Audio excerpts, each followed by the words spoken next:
अब मसीह को लानती इन्होंने लिखा अपनी किताब में।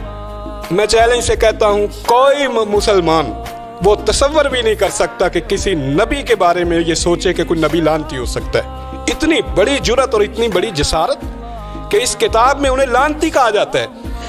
अच्छा, लानती हो गए।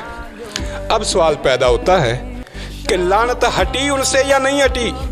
अगर उनसे हटी नहीं लानत तो वो तो खुद गए, उनकी नजात ना हुई। खाकम बदहन नकले कुफर कुफर नबाश्त कि अगर उनसे लानत हटी नहीं तो वो खुद गए जहन्नम में, उनकी अपनी भी नजात नहीं होगी।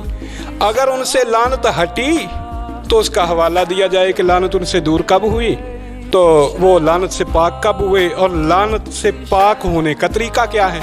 जहाँ तक इस्लामी नज़रिया है, हमारे नज़दीक सैयदना मसीह इब्ने मरियम बेगुनाह और बेऐब हैं। और सिर्फ सैयदना मसीह इब्ने मरियम नहीं बल्कि कुल नबी अंबिया जो हैं वो गुनाहों से मासूम होते हैं।